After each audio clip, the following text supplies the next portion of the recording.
It's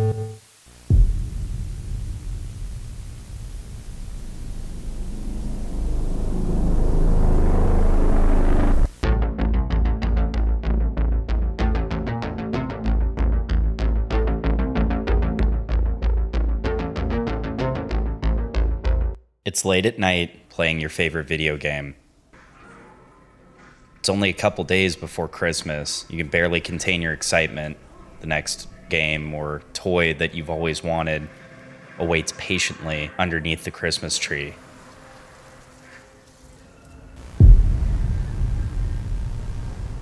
A sudden and unexpected bang from what seems like it came from both miles away and right by your window snaps you from your festive splendor. Curious and anxious, you peek out, your gaze met by something ominous and horrifying.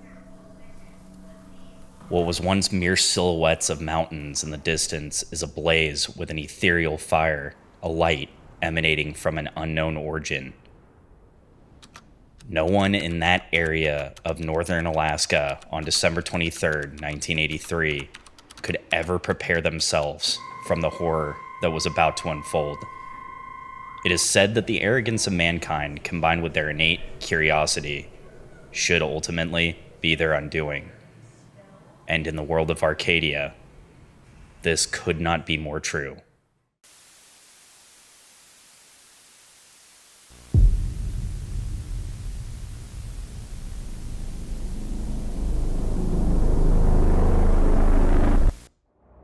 Now, those of you that follow the channel know I love analog horror.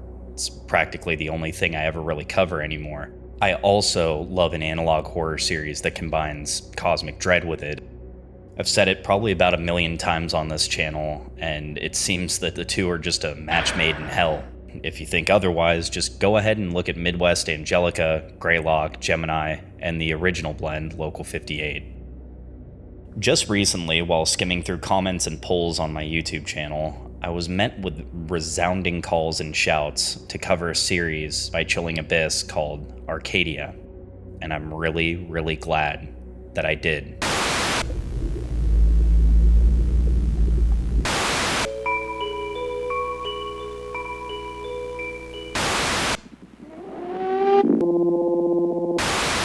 This right here, honestly, is what the genre should continue to stick with.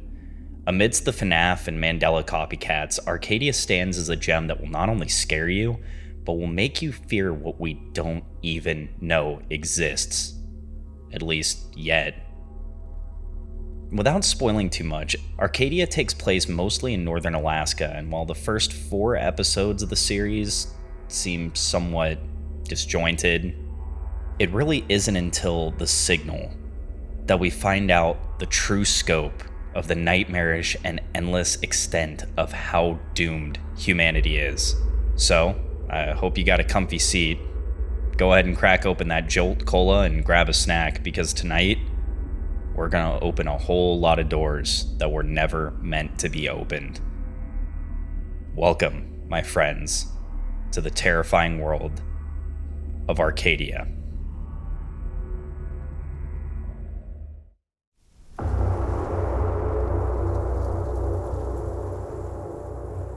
Now, in order to understand Arcadia, we first have to understand that the first 4 episodes of this series don't really make any sense in the beginning. They seem to be kind of all over the place and tell individual stories, but they will eventually lay out part of the foundation for an even bigger story.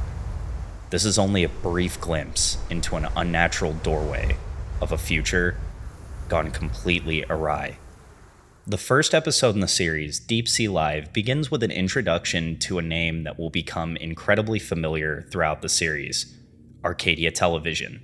Now that night, families across the region would be treated to a special event, as well as, if you look at that, a really cool Local 58 reference.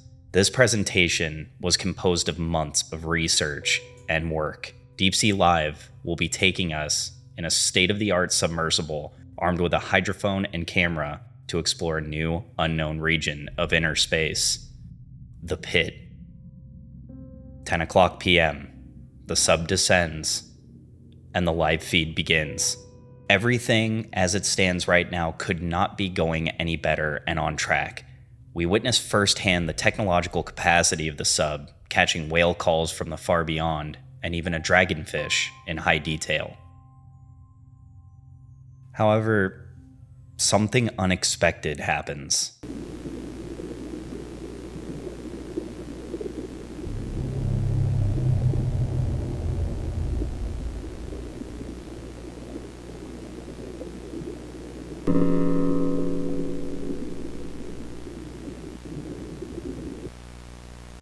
Look, I know there's very little we understand or know about the ocean, so this in Arcadia could be a historical moment. An unknown groan bellows from the void, followed by a set of glowing yellow eyes, materializing from the jet black depths.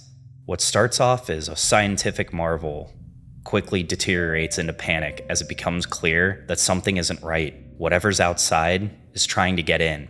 Bangs and gratings of insidious claws tap the hull of the sub, prompting panic from the lone operator. Their desperate, lonely pleas and cries for help out into the dark eerily mimic the central theme to this story. The camera cuts off. After repeated and desperate attempts, they were able to reestablish the camera feed, but maybe it was better left cut off.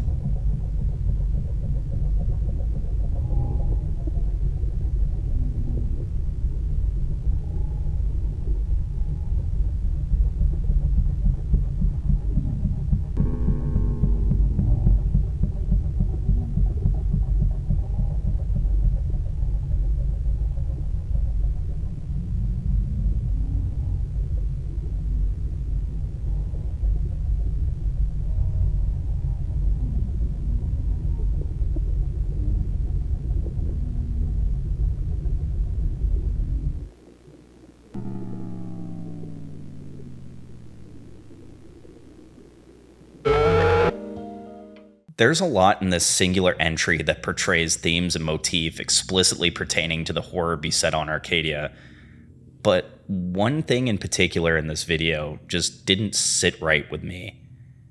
It's this part. The hydrophone's supposed to pick up certain things, and maybe there's a database already pre-programmed into the sub, but is the hydrophone picking up the person's cries for help?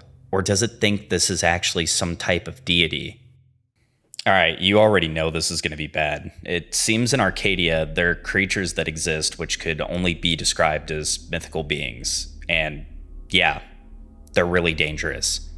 So dangerous, in fact, that there's even been a program designated to tell us about the capabilities of said creatures and how to safely avoid or handle them. Fun. In this episode of what they call Midnight Safety Guide, we're told that there's been an uptick in sightings of anomalous beings, with our subject, mythical creatures, being the most recent. These beings, which honestly resemble fae or fairies, take on various forms while commonly sharing a generic humanoid appearance. They're solely nocturnal and hide their presence and, most likely, intentions behind doors, windows with blinds, anything that can shroud their presence.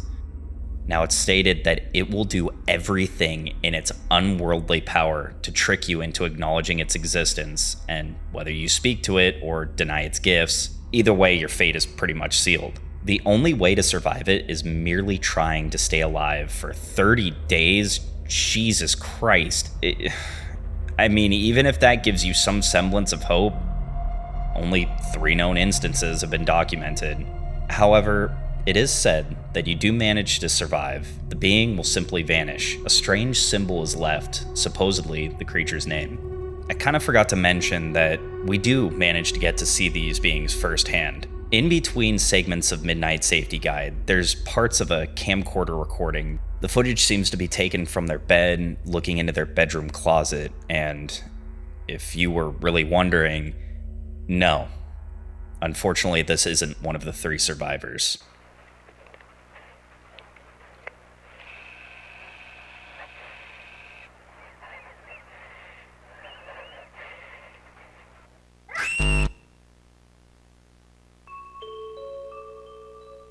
There's a few things that need to be pointed out right now in this video. One, I'm very interested to know that whoever made this video, or how whoever made this video, came to the conclusion that these are names, these symbols. The only conclusion that I can at least come up to right now is that there's a group of individuals researching the phenomenon. Also, on that note, this is the 4th episode in the series Midnight Safety Guide, and while these beings could be considered extremely dangerous, I'm both curious and horrified to know what predates these beings that could be even more dangerous. The next episode in the series, Arcadia Apology, recounts the events of Deep Sea Live, offering an apology for the terrifying footage witnessed that night that, of course, most likely traumatized families and individuals alike across northern Alaska. Blaming a rogue employee for the cause of this incident, Arcadia TV offers sincere condolences and apologies while hoping viewers continue to loyally watch. It's what they don't say, however, that it's very interesting. There's no denial of if the footage was even real or not, and if that's the case, then was this rogue employee trying to show us the truth of what's really going on? At the end, we're met with this cryptic message, which, in a way, kind of segues perfectly into the next episode, The Crying Cave.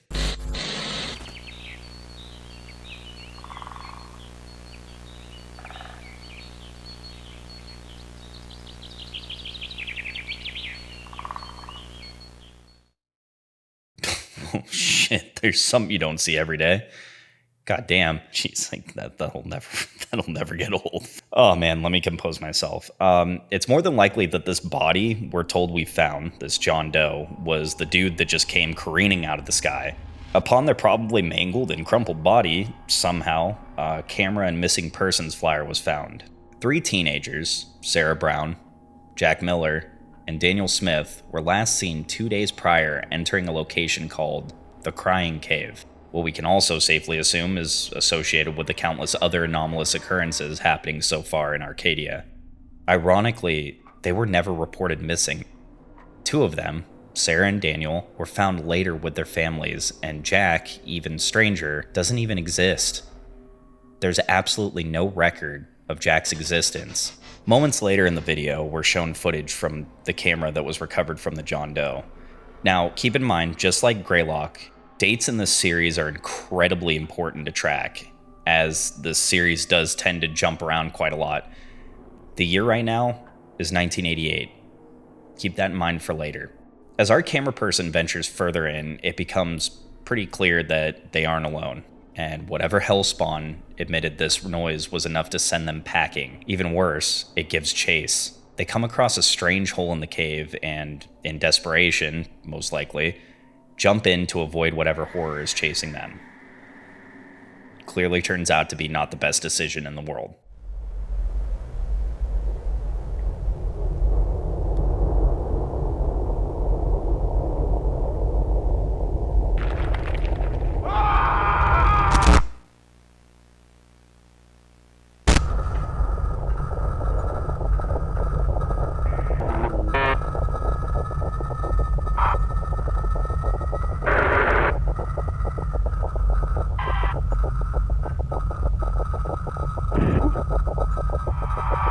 It's becoming more and more clear that in Arcadia's universe, there's more than just strange monsters and anomalous locations, but it seems like the very fabric of reality is being unwound and woven back into something just completely wrong.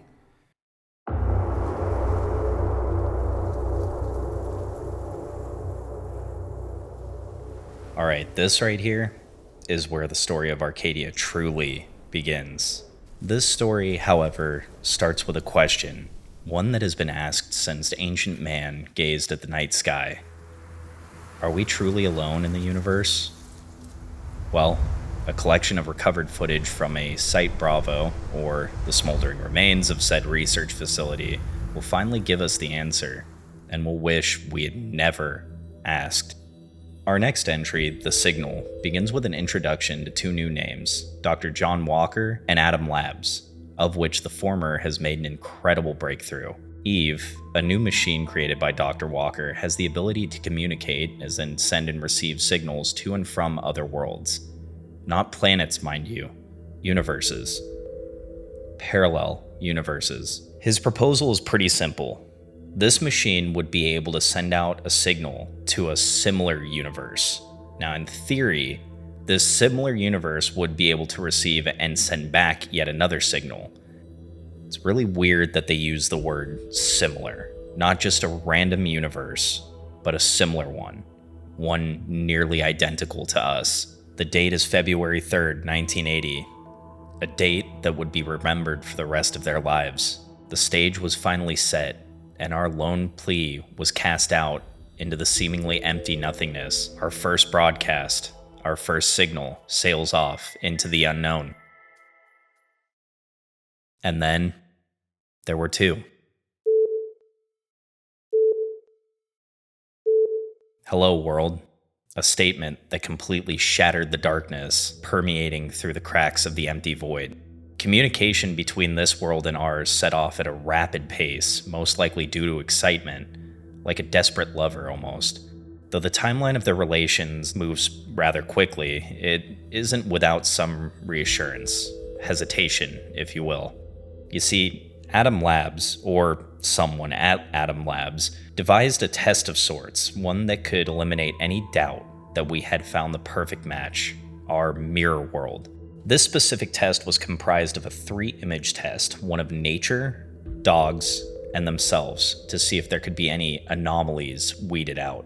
Our mirror world, without any hesitation, complies to our request, and to our already brimming excitement, the test yields no visible anomalies. We had finally achieved the impossible, a world almost identical to ours, and so it seemed. The next phase was already underway. Though this phase would possibly take years, maybe even longer than that, collaboration begins between the two worlds to bridge the gap, a union that would benefit the good of mankind for both universes. You know, I feel like I've heard this plot before somewhere, or at least this same exact incident happening, and I also remember how that turned out. Yet only months after the initial contact between World 1, something strange happens.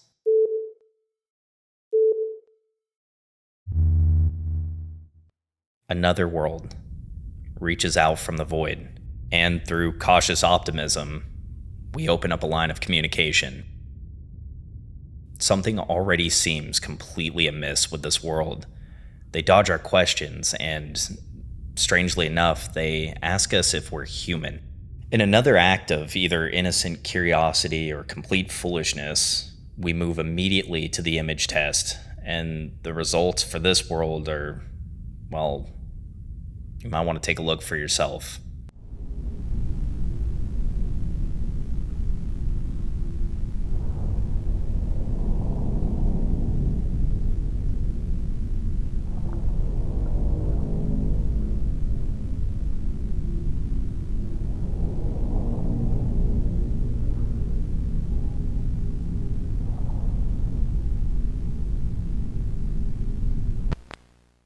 If their concern was if we were human, I only ask why. These images that we receive, they're not a normal world. In fact, just utterly wrong. These are images of poisoned, dying nature, a dog that, in our reality, wouldn't even pass for anything other than an abomination. No distinct features, faceless mockeries of human shapes. In every sense of the word, it's completely unknown. Alien. Fearing possibly malignant, evil intentions, the link is severed. But just remember, the intricacies of any action are very, very complex, and they always have consequences. Fast forward 3 years later, and the combined blood, sweat, and tears of both our world and our mirror world comes to fruition, and the bridge is finally completed. It is decided that on December 23rd, 1983, at 10:25, that this union would be consecrated. 10:25 p.m. hits. We reach out to hold hands in unison with our newfound salvation, and the trap was sprung.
The other lonely hand that reaches out from the void belongs to none other than our shunned, scorned world, one that watched from the void with cold, vengeful eyes. There's an attempt by someone to possibly sever the link, but it's far too late, and what ensues is both too awesome and too terrible to comprehend. It took 3 years to prepare for our Eden. In 3 minutes, our reckoning, our destruction, became completely unavoidable. On December 23rd, at 10:28 p.m. in 1983, 47 worlds turned their vengeful, hungry eyes towards that lone beacon in the night. This event would become known as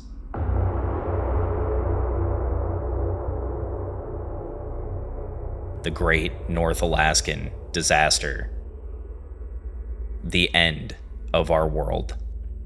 Only a few hours later, the next tape, Interference, takes place. Most of us remember Christmas Eve as a time of joy and family and anticipations of gifts, but in the early morning of December 24th in 1983, this would be anything but that. The broadcast starts out normally, listing various festive programs to be aired. Suddenly, a rather out-of-place cut gives way to a production by none other than Atom Labs, dubbed Fear of the Unknown, The Forest. At this current point in the video, it might seem random, but this is crucial to understanding the overarching theme of Arcadia, and probably one of the most eerie and grim theories ever proposed. Another sudden cut to a warm, cozy fireplace, but our sense of comfort is harshly interrupted by a breaking news report. A massive explosion has rocked the entire state so violently that it affected structures hundreds of miles away. Think about the era this takes place in. What were people thinking? Had the worst finally happened? Had the Soviets finally declared nuclear war on the United States? Perhaps a volcanic eruption or some other natural cataclysm was on the horizon. I wish this was the case, but those situations pale in comparison to the horror awaiting our world. The time is now 6:30 a.m. The research station, Site Bravo, has become not a smoldering crater, but a door blown completely off its hinges, and with it, a parade of macabre horrors born from the backwards beyond entered our world. Aside from the unexpected damage the explosion caused, the broadcast also mentions electrical interference, including those reporting seeing strange glitches and artifacts within the static. Luckily for us, we get to see that firsthand.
I have all the reason, as should you, to believe that this hijacking was a message from our friends, I say that very lightly, friends from the original contact, the first world. They were somewhat adamant about not stopping the link, and either through ignorance or survival instinct, we ignored the plea and must now reap what we've sown.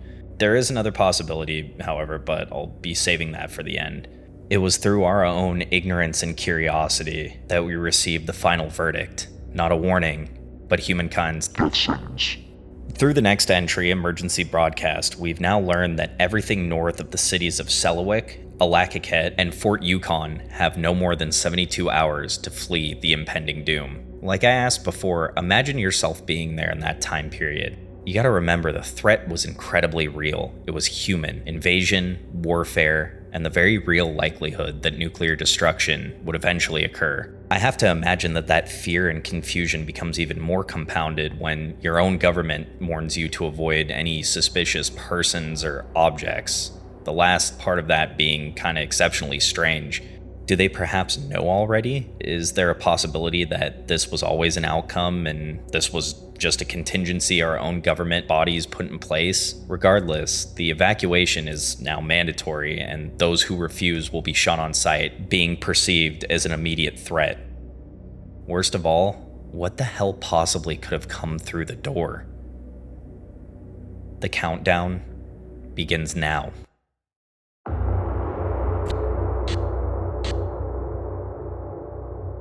Now, as suddenly as the chaos began, we're thrust forward 7 years into the timeline to 1990, where we get to watch a documentary created by both Arcadia Entertainment and the government that goes into detail about the disaster and the events that followed. Like everything else in this series, this tape is plagued with all sorts of glitches, one of which is witnessed not too long after the video starts. That is unmistakably John Walker, but something's not right here. Why does his distorted appearance seem so hauntingly familiar, as if we've seen this before? How the hell did anybody survive the calamity that happened at Site Bravo? Part 1 of this documentary, dubbed The Catalyst, gives us a little bit of insight on the exact scale of Bravo's explosion. It seems that we're witnessing reenacted or possibly even recovered footage, but what I want you to pay attention to, or at least keep in the back of your mind, is the game that's being played on the TV. This will be important.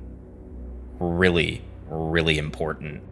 Although we might assume the damage at Site Bravo was incredibly catastrophic, it seems that there might have actually been survivors. More specifically, a man by the name of Ian Parker, who had sent out a distress signal mere moments after the explosion.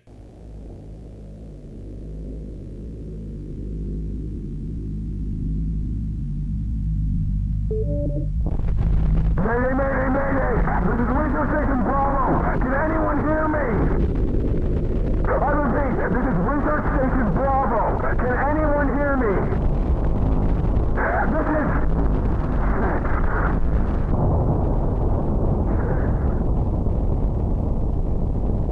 Can anyone fucking hear me? Hello? Is anyone out there? Wow! It's fucking gone!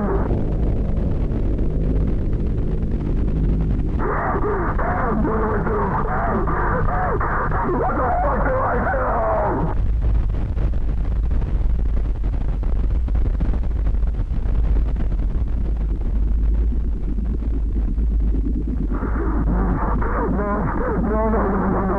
No, it can't be.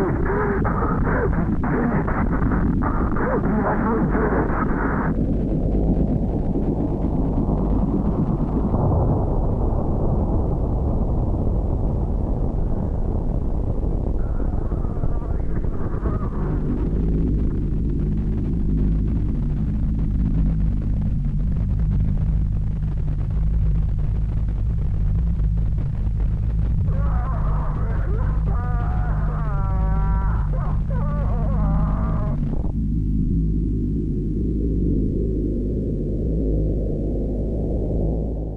Also, real quick before we continue, I just want to say that whoever did the voice acting for this part, top notch, phenomenal. You knocked it out of the park. Good job. Broken, disoriented, and obviously distressed, it seems like Parker saw something that rattled him more than the actual explosion itself. I'll explain it like so. It was an explosion, yes, but not a traditional one. What you're witnessing right now was the door being ripped completely off its hinges. That eerie glow wasn't just fire, it was the other side of the doorway. Now, we'll return to Ian Parker soon, but in the meanwhile, we'll go on to our next segment, evacuation. This revisits a lot of stuff that we saw in emergency broadcast, yet we learn a few more interesting details. There were planes involved in the effort that had dropped flyers within the region of northern Alaska. However, this was also incredibly short-lived, as it was reported that 2 of the planes just simply disappeared. It's an interesting word choice yet again. Didn't crash, didn't explode, just vanished. The next portion of this documentary further elaborates on the evacuation order. North Alaska, it seems, is lost, with entry being completely banned. The wall, by far, is the most important segment. In this entry, we learn of a massive animal migration in 1984, yet another clip that seems somewhat out of place. But, from that perspective, anytime animals tend to get out of somewhere that quick, like all animals, probably a good sign you should pack it up and leave too. We also learn of an object called the Wall, a titanic barricade splitting the entire state of Alaska in half. It's patrolled constantly by military forces, and it is highly illegal to get near or photograph. This right here is the only known picture. Well, it would be, except for the fact that this video, of course, ends with unauthorized footage.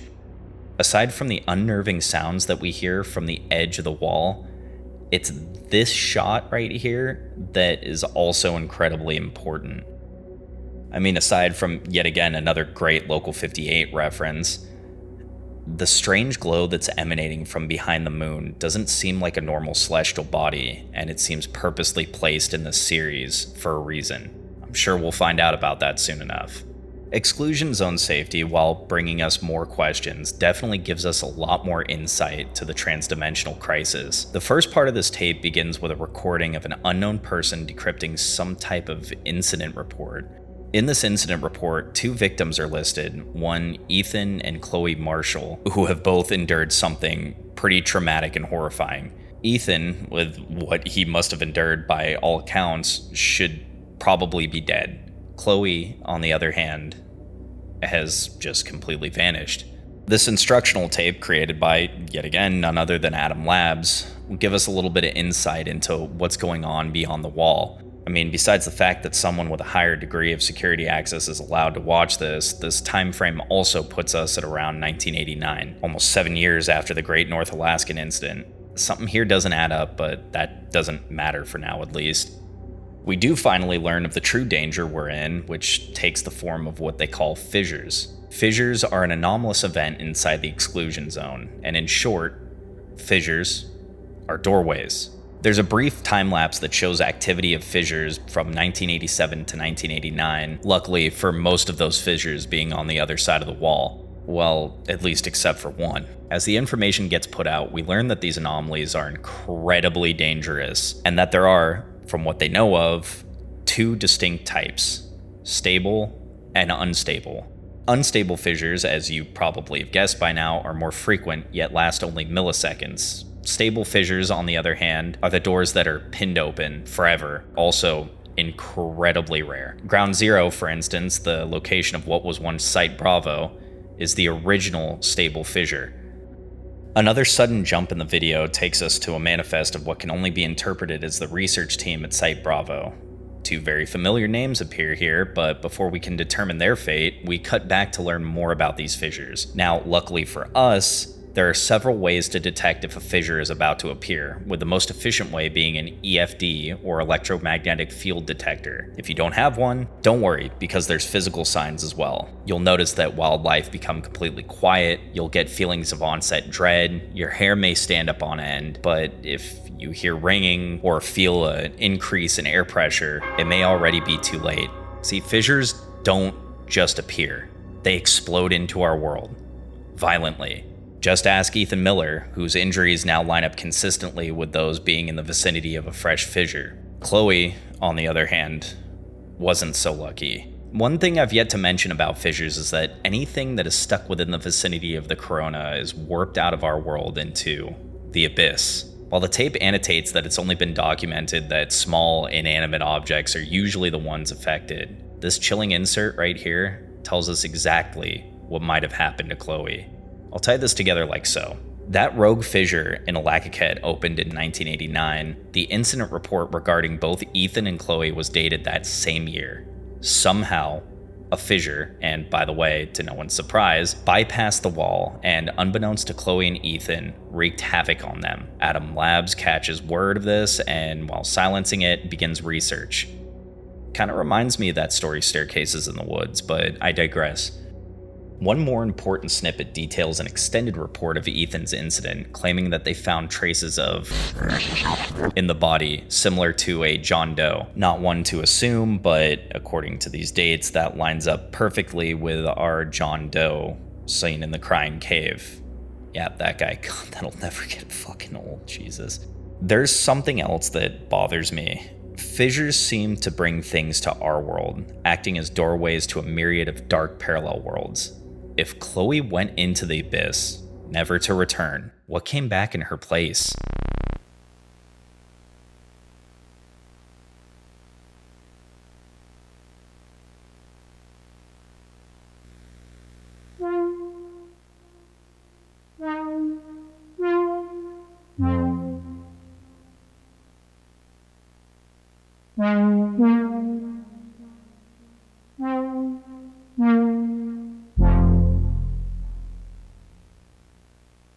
You know, aside from the absolutely criminal price of this game, there's two things that are already suspicious.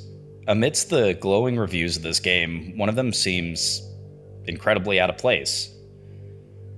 It spoke to me. Unknown. You know, also I've played some games in my time, but never any that came with a severe warning like that. It's definitely not worth $59.99. Jokes aside, this game, brought to you by Arcadia Entertainment, will be really important to remember. Before we get to that, a sudden cut takes us to a heavily distorted broadcast, and we can barely decipher the scrolling text at the bottom. There's been tunnels found underneath the wall. It's not clear which side they're coming from, but it's good to know the wall isn't doing its intended job. We knew that would be an eventuality anyways, but I don't know if I would have seen it to this extent. Either that, or someone is trying to tunnel into the exclusion zone.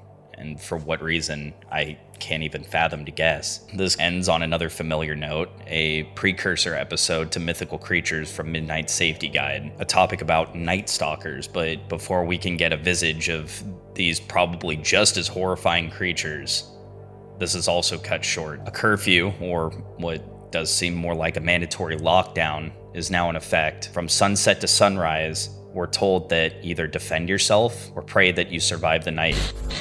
There is no hope. We were promised an Eden by Adam Labs, but if we were promised heaven, then why now are we in hell?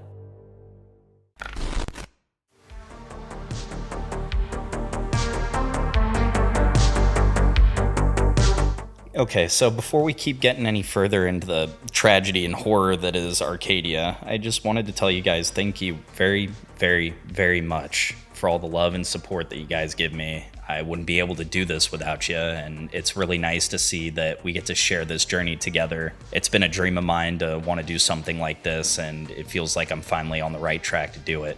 Also, if you made it this far in the video, thank you for sticking around for that too. It's a little bit different than how I usually do things. I started writing a script first and then just decided I kind of wanted to wing it and do a little bit of footnotes. So if it sounds a little different, just bear with me. Also, if you haven't checked out this series, please do. And you'll see why it kind of took me a little bit longer here in a second to finish this video. Anyways, love y'all. Thank you. Back to the story.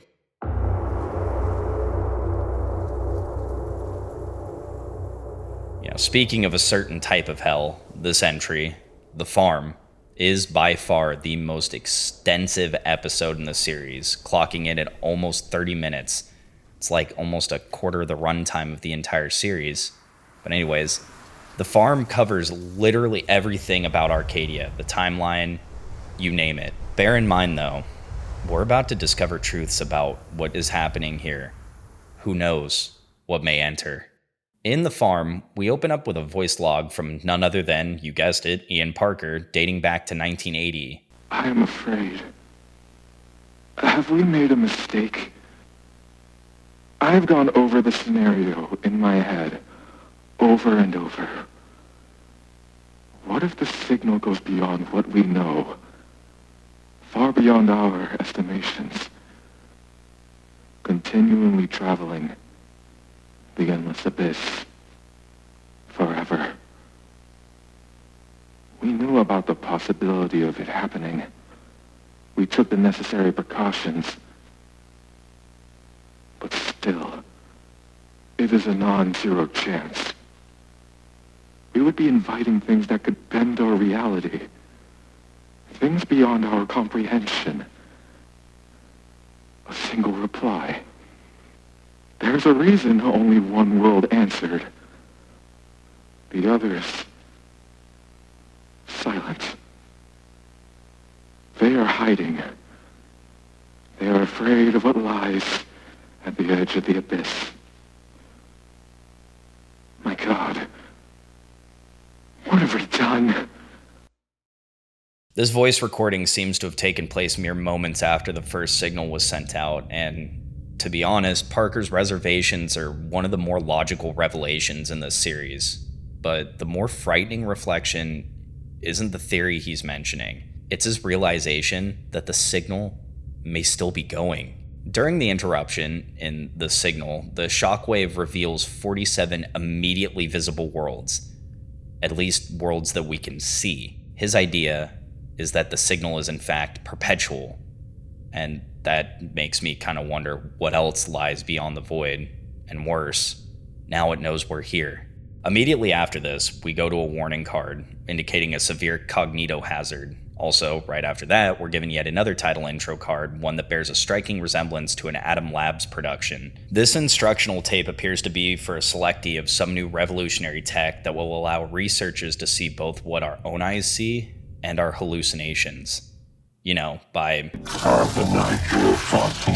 inserting a device into your skull. Through this, they can assess the images you receive. Don't worry though, if that kind of dissuades you from it, they were kind enough to give you very specific safety measures to ensure an error-free process. Isolate yourself. Make sure that no one around you is affected by what's about to happen. Turn off the lights. You absolutely want to make sure that that thing you see out of the corner of your eyes in the dark is real. Wear headphones. Your ears will betray you. Control your fear.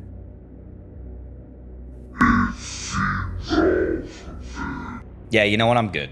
Also, miss me with that thank you for your service shit. I did my 5 years. The company that they mentioned, though, has to be Atom Labs. So there's more fuel to the theory right now that the government knows more than they're letting on, and more specifically, what I think Atom Labs allows them to be involved in. If you're wondering how this technology works, you won't have to wait much longer. The rest of this video is actual footage from a test subject, 294B, making first contact with an entity embedded in a video game. Yes, that video game. The farm. This also does give a bit more elaboration on what Adam's lab meant by "you are the messenger," as subject 294B is tasked with asking pre-selected sets of questions to said entity. It begs the question if this version of the game was born of a fissure, as its anomalous properties certainly bear all the similarities of something that came from the backwards beyond. Reminiscent of text-based games of that era, nothing seems anomalous quite yet.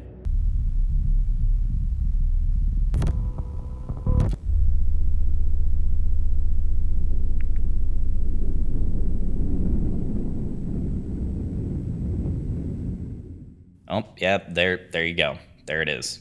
Throughout the test, images are sprinkled in of what appear to be the test subject, reenacting actual events happening in the game. Either these are hallucinations, or Subject 294B is living this ethereal nightmare firsthand. I mean, hell, there's even a documented recollection of how for 17 minutes, Subject 294B attempted the same action repeatedly, without breaking, claiming that they were right in front of those barn doors and felt that they absolutely needed to open them, as if their life depended on it. The captions at the bottom of these segments also seem like the entity itself is talking to the subject, that they knew they were coming. that this was all according to plan. Do you hear that? Do you hear that?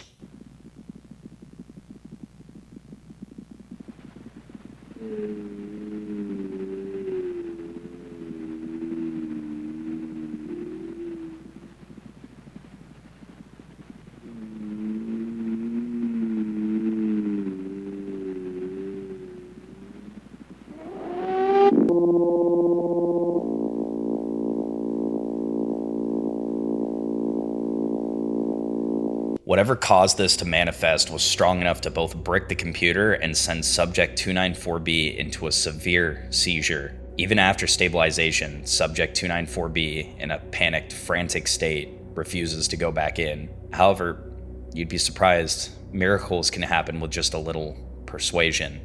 Finish the test, or we keep you here. Forever. Reluctantly, the test continues. Once entering back into the game, the message repeats, now guiding him to a cornfield and being instructed to turn off the light. Yeah, this is gonna end really well, I can already tell. Deep within the cornfield comes the voice, an invitation from beyond the unknown void. Braced with nothing but fear, it's now time to ask the questions. Where did you come from? I am from a world somewhere to yours.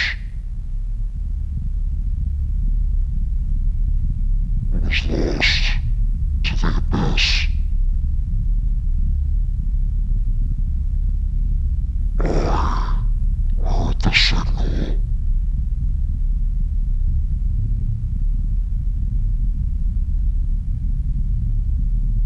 I entered your world.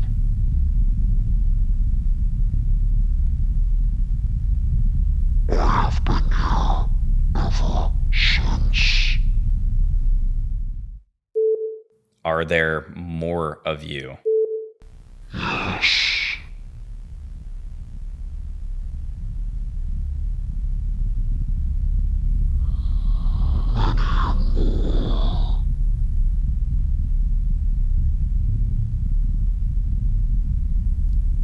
The others were weak. This shot right here is very interesting. It's a man in a hazmat suit pointing at a light, what I'm assuming to be a fissure, and it looks almost identical to the light we saw in the Great North Alaskan disaster, the one that's right behind the moon. I have some theories, but I'll be saving that for later. What is your purpose here? I'm observing.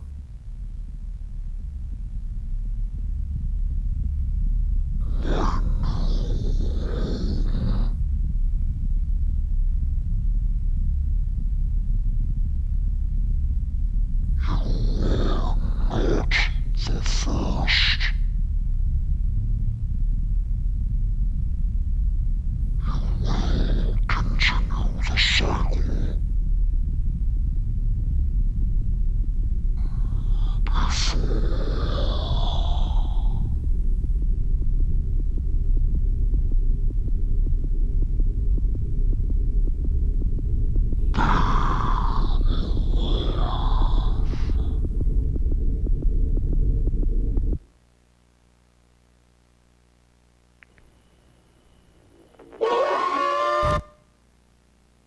Well, they're clearly already here. Subject 294B begins to scream uncontrollably. Attempts are made to pull 294B from the game, but with no luck. What follows is, in all honesty, batshit crazy.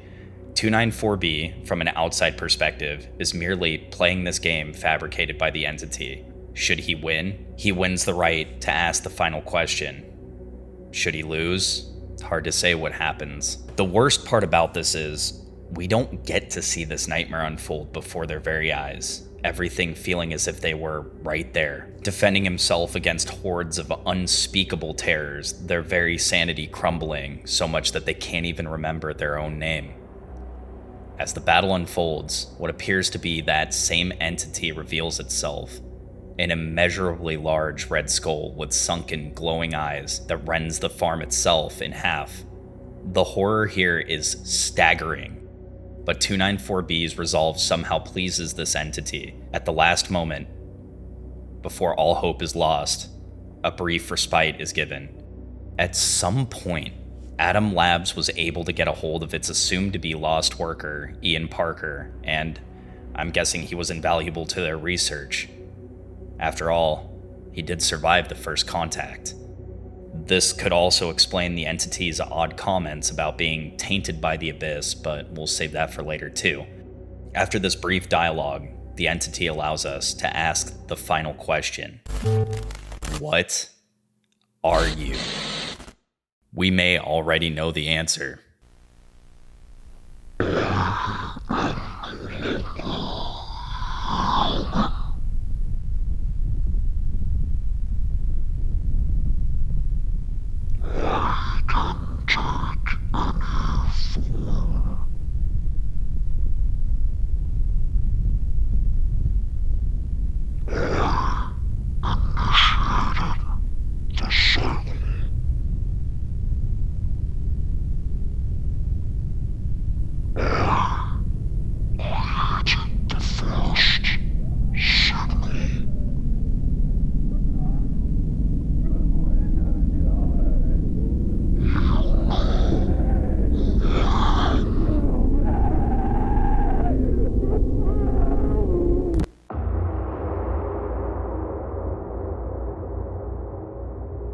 A brief pause from the absolute madness that's happening in Arcadia takes us back to a familiar and somewhat welcome sight, Arcadia TV. Also, what appears to be the latest entry in Midnight Safety Guide is playing.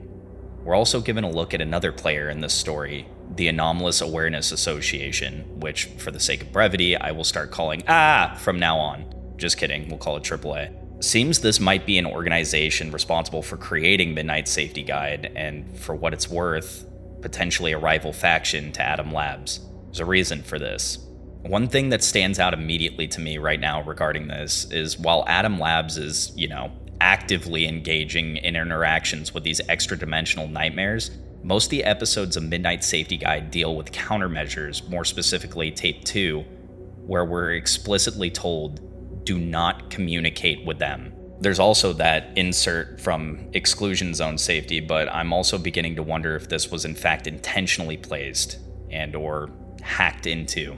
Now, majority of the rest of the footage in this episode has two separate pieces of footage, so to save time and organize it a little bit better, I'll give each a brief rundown. One section of footage shows a home recording of a resident calling the AAA addressing an issue regarding someone, or more accurately, something, in his home. Even the AAA hotline tells him to leave. The house is no longer his, because they can't even identify what it is. While thinking the odds are forever in his favor to stand and fight, he waits it out, armed with a shotgun. Take a guess how that plays out.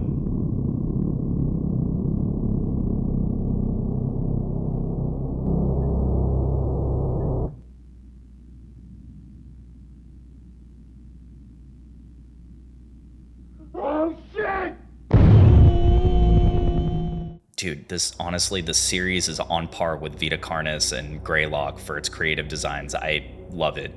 Love it. The other section, well, I feel like I need to play it for full effect. The world is changing.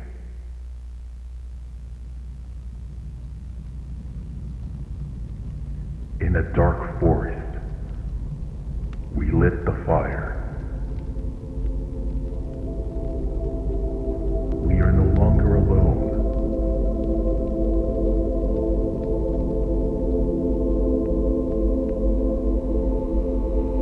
The abyss.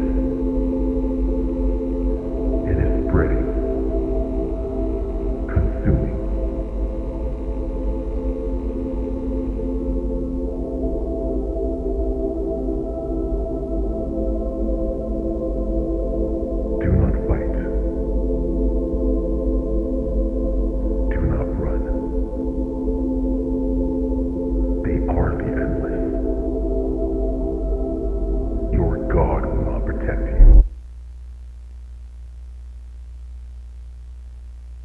They are outside, waiting.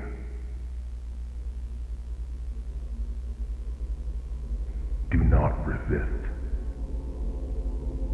Let them in. They cannot be stopped.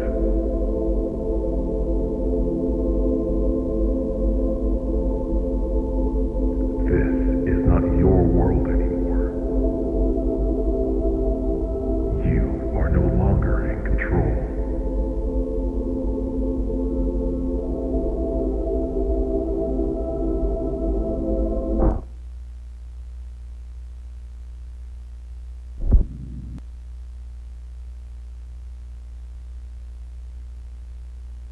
Do you see it? It watches all of us.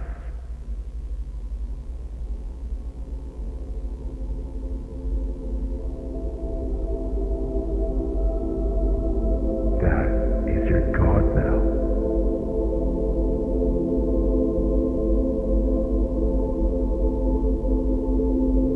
A real God. A true God.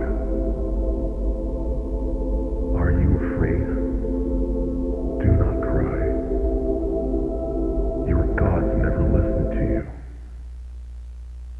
They were never real. I have so many questions about this. Who was talking?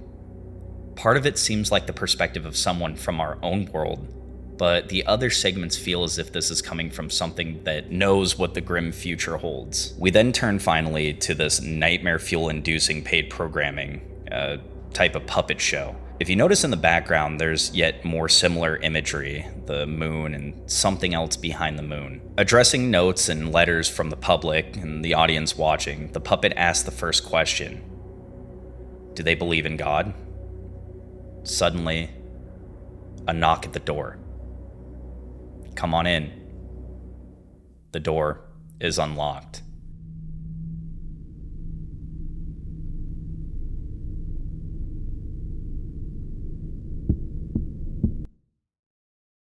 Now, as this was supposed to be the last video in the series, it turns out Chilling Abyss, as I was making this video, blessed us with yet another entry in the series. The newer one is kind of short, but it packs a hell of a punch. With that in mind, I'll be combining the last two. The year in this entry is 1993, and it's beyond clear now that things have gone from worse to completely unmanageable. We get to learn more about the AAA, and I believe my suspicions were confirmed that they are also actively hunting these anomalies, possibly trying to expose Atom Labs. Fun fact, the usage of the word contiguous in this video is referencing the lower 48 states. Safe to say there probably isn't much of an exclusion zone anymore. We cut to someone trying to access none other than Ian Parker's employee files, and while most of these seem to be corrupted, there are 3 available, 2 of which mark important events in this story. Interlaced with some camcorder footage, we begin to hear a transcript between Ian Parker and a woman named Elizabeth Woods, who we come to find out is the head psychologist at Atom Labs. Let's take a listen. State your name and date of birth. Ian Parker, August 25th, 1958.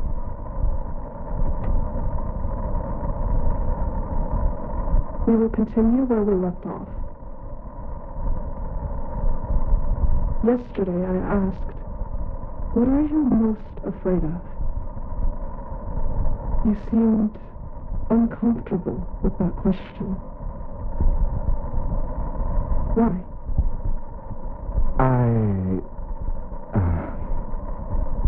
I don't like to think about the past. I saw something when I was young.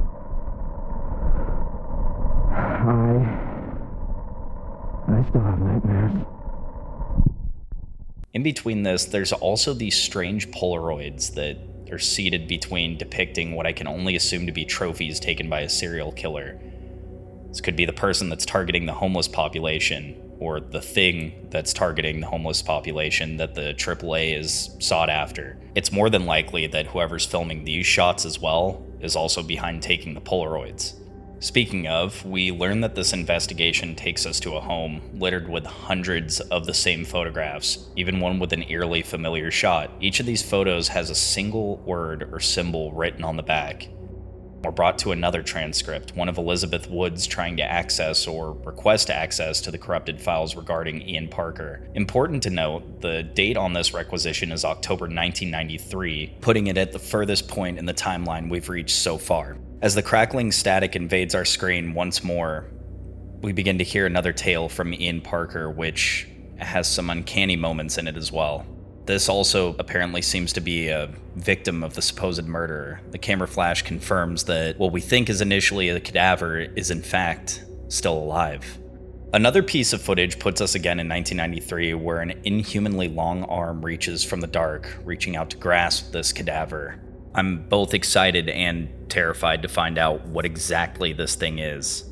The investigators come across a journal in the home, and while most of it is completely intelligible, there are some entries that paint a gruesome tale. February 3rd, she was my only friend, the only person I cared for. Why? Why did I do it? Why did I listen to it? How did it know her name? February 17th, the air is thick with the smell of decay. My eyes burn when it speaks. It tells me more strange stories. It requests for more. March 22nd, the constant feeding, the unending hunger. It only wants those it has chosen. When will it be enough? April 12th, it no longer speaks, but I can still hear its voice. The pain in my head is getting worse. My nose and my ears bleed frequently. What is happening to me? April 27th, it has shown me the future. It will awaken. I must prepare. Wait, hold on. Wait, what will awaken? I mean, never mind the eventual cannibalistic devolution, but what exactly is going to awaken? What else that is worse than anything else that's happened so far possibly come through the void now? The next part, it looks like Elizabeth got her response finally, and she's been denied any access to the files regarding Site Bravo. There's a lot to unpack there, but I think it's best we move forward. We still have a lot to look into. Ian's story to Elizabeth continues further. After confiding in his father about what he had seen, his father reassures him. Could have just been nothing. You were seeing things. That would have been the end of it if his father hadn't seen the same thing too. Chalking it up to someone's lost, sick dog, he puts it out of its misery. But the strangest part is Ian's father makes him swear to never talk about this again. That's not suspicious at all. What's even more is the closing statements to Elizabeth's psyche eval of Ian. After evaluating Ian Parker and his history, I do have one concern. His strong fear of dogs. This may be inconsequential, but this could lead to problems in the future. I'm going to reluctantly approve his psych eval. This is the last step in his promotion process. He will now be the head of safety and ethics. That statement right there, fear of dogs, is a damning statement, and something definitely makes sense now. Head of safety and ethics, well, I can see why she was reluctant. However, there's a reason that also makes sense. The final part of this video is critical to the story, and in a blink and you'll miss it moment, we learn that, well, they were right.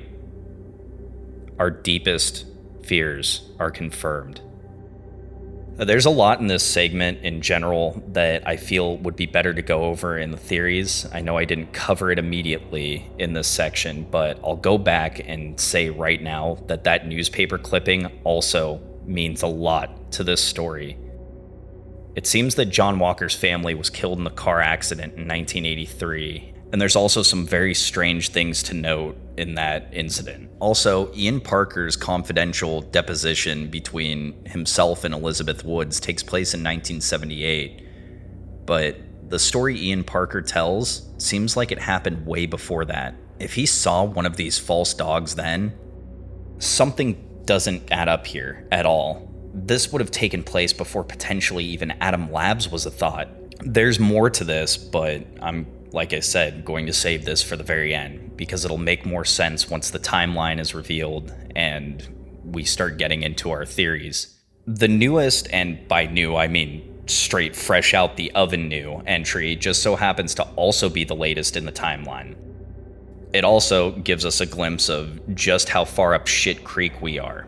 More specifically, the government and Adam Labs.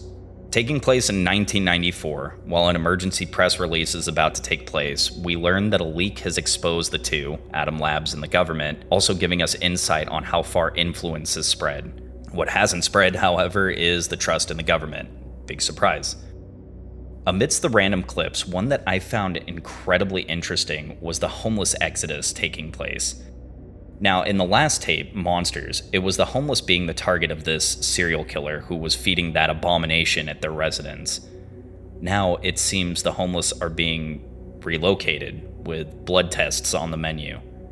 Once again, something isn't adding up here. I'm willing to bet that these aren't homeless people. They're more like unwelcome guests.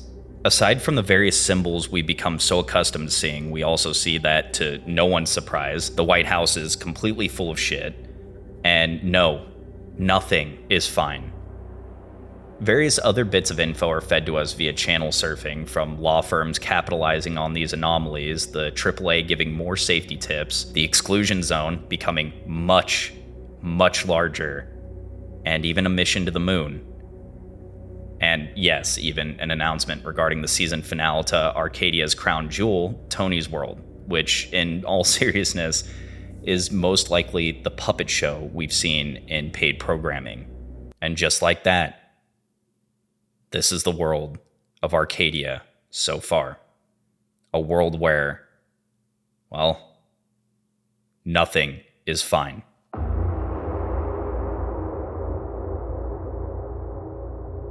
Well, I'm not gonna lie to you, this series really kicked my ass as far as analysis went. This was one of the most expansive and detailed series I've ever had the privilege of covering. Part of this challenge and the beauty of this series is that there's a lot of time jumps. So in order to make these theories work, we're gonna try and set a time frame right now. As it stands, one of the first incidents that take place in this series, with Ian Parker's childhood memory of the encounter with a strange false dog in the woods. We come to 1978, where Ian Parker confides this story to the head psychiatrist of Adam Labs, Elizabeth Woods. We also find out through this that Ian Parker has a bit of an affinity for John Walker and has been reading his books, so it's without question that he was influenced so much by John Walker's work that he wanted to work for Adam Labs. This could also be his means of finding answers to what he might have seen in the woods that one fateful evening. We move forward a little bit to 1980, where finally we understand what Adam Labs is working on. Dr. John Walker has created a device that will allow us to be able to contact similar worlds. Now, way back when I covered The Signal, I put emphasis on similar. This device was not meant to reach other worlds. It was only meant to discover worlds nearly identical to ours. Whether there was a flaw in this design or it was just meant to happen, we discovered other worlds not meant to be discovered. On February 3rd, 1980, the first signal is sent out. With that, we've successfully contacted a world similar to ours. The intentions of this world I'm not so sure of, but we'll get to that once again in the theories. Even after communication takes place at a pace that probably should have been a little less rushed, we run the 3-image test. On the topic of the 3-image test, I think that it was Ian Parker's idea to implement this, and this might have been one of the first of many straws that broke the camel's back and strained John Walker and Ian Parker's relationship. Ian had an unhealthily obsessive fear of dogs, and it makes sense once we've heard the story that he told Elizabeth Woods. It could even be the fact that Ian Parker created the 3-image test after sharing his reservations in that voice log. Being the head of safety and ethics, he would have a hand in that some way, somehow. He created the test just to make sure. I also find it more horrifying in this idea that the 3-image test was never a thing until he might have shared his reservations, which means they were just about to go gung-ho into the unknown. Whether through calculated caution or perhaps ulterior motives, John Walker goes to the board of Adam Laboratories and has Ian Parker removed from his position at head of health and safety in Adam Labs. Feeling nothing short of anger and betrayal, Ian can now only watch helplessly from afar as they continue constructing the bridge between World 1 and our world. Fast forward a couple months, and now we've found yet another universe that has heard our signal. However, this world is tainted, poisoned, corrupted by something that we won't discover until much later. After completely bombing the 3-image test, communication is cut from that world immediately. It's around this time that, while the bridge is being constructed between our world and our mirror world, the first world that we found, John Walker's family suffers a tragic fate. It's worth noting too in that newspaper clipping that also it seems that an object or an animal ran into the road, causing the accident. A dog, maybe. December 23rd, 1983 brings us to the critical point in this story, the Great North Alaskan Disaster. While attempting to bridge the two worlds, calamity strikes, and the world that we had shunned reaches out its hand in order to interrupt or intercept the broadcast. Out of the cold void of the abyss, countless other universes materialize, their eyes set upon our world, like moths to a flame. The following hours are nothing short of chaos. While panic and confusion beset the northern part of Alaska, the government, in probably the same amount of panic and confusion, order a mandatory evacuation. Now, somewhere in between the Great North Alaskan Disaster and the current setting and time frame that we're in right now, 1994, the government corroborates with Adam Labs to create the Wall, a massive structure spanning the entire length of Alaska and into some parts of Canada, splitting the entire state in two.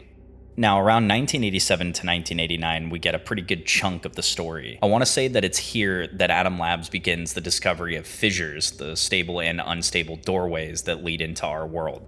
Not only do we find out about the inefficiency of the wall to contain these fissures, as we find that there's been an incident that's happened in Alacaket, the one involving Ethan and Chloe Marshall, but as it stands, there are only 4 current stable fissures that are open. I'm willing to bet that while we do know that one of the fissures is Ground Zero, where Site Bravo was once located, I think we might be able to figure out where at least 2 other stable fissures are located. One of the 3 stable fissures is most likely the pit. The other stable fissure, however, something tells me that the reason we've seen this shot so many times in this series is that glowing light behind the moon is a stable fissure. Sandwiched in between 1987 and 1988 is both the incident that happened to Chloe and Ethan Marshall and the John Doe that was seen in the Crying Cave. What links these two together and becomes part of an even bigger mystery in this story is the addendum on the research log in exclusion zone safety. There was a substance found in Ethan Marshall's bloodstream that was identical to something found in the John Doe cadaver in the Crying Cave. What that is? Well, you're gonna have to wait for later, but we do know that somebody else is also affected by this strange substance, Ian Parker. I'm willing to also bet that around this same time period, the Anomalous Awareness Association is created with the intent on probably exposing Adam Labs and trying to help the general public understand the threat that's knocking right at their front door. This would also mark the start of the broadcast series Midnight Safety Guide, most likely putting the second tape in between 1987 and 1989. What gets interesting about this timeline is that it seems like the general public doesn't know anything about the Great North Alaskan Disaster until around 1990, when the documentary made by Arcadia Entertainment and our own government is broadcast. Ian Parker could have very well been one of the first test subjects that Adam Labs had run their experiments on. This is demonstrated in the next point in our timeline, 1992, with The Farm. It's here that Ian, through Adam Labs' new advancement in technology, encounters an entity within the video game, The Farm. In between this segment and the video Monsters and also Everything is Fine, I'm assuming that the events of paid programming take place, which brings us to our most recent period in the timeline, and probably one of the most important points of this timeline. In 1993 and 1994, we've learned that the exclusion zone is essentially a thing of the past. There is no more barricade.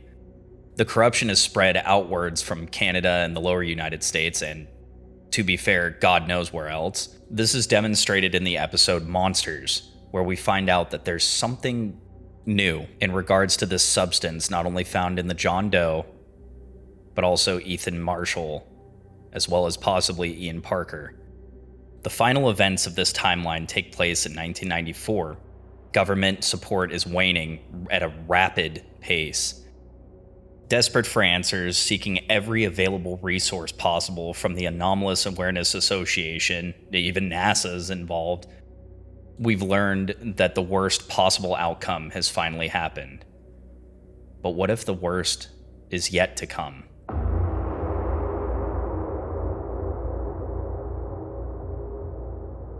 Imagine walking alone in a forest shrouded by darkness. You have zero idea of what's around you, what predators could be lurking in the shadows. That's the premise of the Dark Forest theory. The Dark Forest theory in and of itself plays on the question, are we alone in the universe? The answer is more grim than you could possibly imagine. We aren't alone. But everybody else is trying to stay quiet. There are predators lurking in the dark. There are predators lurking in the abyss. This whole series cuts its teeth on the Dark Forest theory. The idea that we were the only ones foolish enough to send out the signal. A lonely world surrounded by nothing but hungry, vengeful eyes. Something out there is moving from world to world, destroying everything in its sight. The abyss, it has conscious thought, but it's omnipotent, ever-growing, infinite, perpetual, just like the signal that summoned it to our world. It spreads throughout the cosmos, corrupting worlds that fall into the cycle that was mentioned by this entity. This entity, I believe, is either an alternate John Walker from a parallel world, or it's our John Walker that now has been corrupted by the abyss. Something tells me that all these worlds at one point or another were exactly like ours, but as the cycle moved from one world to another, each one sent out their own individual signal, damning the world to eternal darkness and mutation. Each of the beings that we see in these videos share some rudimentary trait with something we've heard of from our world, be it mythological beings, dogs, you name it. The abyss has corrupted and tainted these worlds and transformed these beings, once normal to you and I, into something more than alien. We were one of the last worlds to fall in line, but where I get the idea that the abyss might be sentient is, well, I don't think World 1's intentions were all too pure. I think that World 1 was used as bait by the abyss, and I think we've got it wrong about the other world, the world that reached out to us from the void. It might not have had malicious intentions. It might have been a warning. It might have been trying to stop us from doing the unthinkable. Now again, that's just a theory. Most theories usually stem from World 1 was trying to warn us, and it was World 2 that was in fact the one that was malicious and had malicious intentions. At some point or another, this world will be consumed by the abyss and will just be another part in the cycle. Another important part of this cycle is, well, I believe, John Walker's intentions in and of themselves. John Walker had lost his family. Remember, the original concept of what Atom Labs was trying to do that we know of so far was that they were just trying to communicate between worlds. And although it was reported that a bridge was going to be created in between the years of First Contact up until the Great North Alaskan Disaster, it could be the fact that John wanted to be reunited with a family. Not his family, but a family similar to his. Part of the difficulty in coming up with these theories seems to be the cyclical nature of the series itself, which does kind of make things a little difficult. That's not a knock against the series, by the way. I also believe that the role Ian Parker plays is going to be important as the series goes forward. In regards to the importance of the shots of the moon, which is critical to this theory, is that while Ground Zero may be considered the first known stable fissure, I believe that this light behind the moon is the other stable fissure that I mentioned. And from this stable fissure is where our new god, the Abyss, originates from, seeping into our reality, consuming our universe until it's just like the other ones. Perhaps we might find some solace in Arcadia that we might not be the last, and maybe we could luckily be the universe that decides to finally break the cycle. Maybe this is a part of Ian Parker's role in this series. Perhaps he is the one that is designated to break the cycle. On the other hand, the research that has been invested in by the AAA seems to come to the conclusion that the Abyss infects those that have transferred between fissures, those that have crossed the void in and of themselves. This cycle that they mention could pertain to the fact that we're being replaced, cycled out. Maybe these universes are envious of what we have, and they will not stop until their hunger is sated.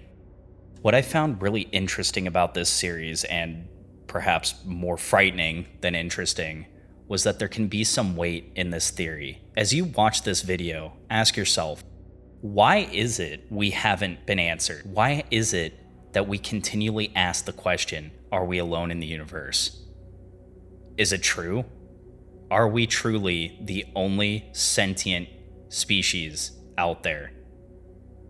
Or are we just helpless prey, awaiting for our own signal to be cast out into the void and open a door that was never, ever meant to be opened? Hey friends, so all in all, this was probably one of the more difficult stories and videos I've done so far.